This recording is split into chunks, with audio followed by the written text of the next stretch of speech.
1 kg chicken masala.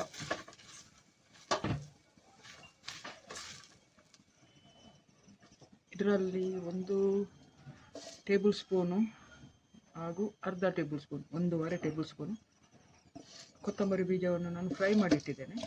ಇದಕ್ಕೆ 4 ಎಸಳು ಬೆಳ್ಳುಳ್ಳಿ, ಸ್ವಲ್ಪ ಬೇಸೊಪ್ಪು ಇದನ್ನು ಫ್ರೈ ಮಾಡಿ ಇದರಲ್ಲಿ ಇಟ್ಟಿದ್ದೇನೆ. ಈಗ 11-12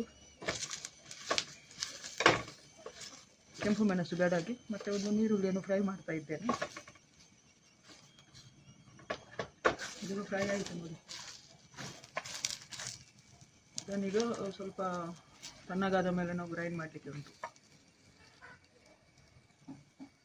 ಮಸಾಲ ರೋಸ್ಟ್ ಮಾಡಿ ಆಯಿತು. ಇದು ಚಿಕನ್ ಸುಕ್ಕಾಗೆ. ಈಗ ಸ್ವಲ್ಪ ತೆಂಗಿನಕಾಯಿ ಉಂಟು, ಇಡೀ ತೆಂಗಿನಕಾಯಲ್ಲಿ ಅರ್ಧ ತೆಂಗಿನಕಾಯಿ, ಇದು ಸ್ವಲ್ಪ ರೋಸ್ಟ್ ಮಾಡಲಿಕ್ಕೆ ಉಂಟು.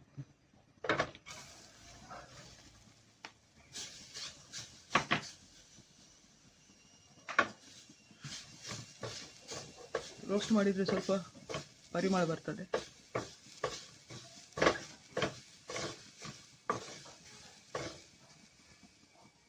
ಇದಕ್ಕೆ ಸ್ವಲ್ಪ ಮೆಂತೆಕಾಳು 1/4 ಟೀ ಸ್ಪೂನ್ ಇದನ್ನು ಫ್ರೈ ಮಾಡಿ ಹಾಕಲಿಕ್ಕೆ ಉಂಟು. ಇದಕ್ಕೆ ಚಿಕ್ಕ ಗಾತ್ರದಷ್ಟು ಹುಣಸೆ ಹಣ್ಣು ಇದನ್ನು ಹಾಕಲಿಕ್ಕೆ ಉಂಟು. ಇದು ಚಿಕ್ಕ ಲಿಂಬೆಹಣ್ಣು ಇರ್ತದಲ್ಲ, ಆದಷ್ಟು ದೊಡ್ಡದು. ಇದನ್ನು ತೊಳೆದು ನಾನು ಹಾಕ್ತೇನೆ. ಈಗ ಎಲ್ಲ ಮಸಾಲವನ್ನು ಕಡಿಲಿಕ್ಕೆ ಉಂಟು.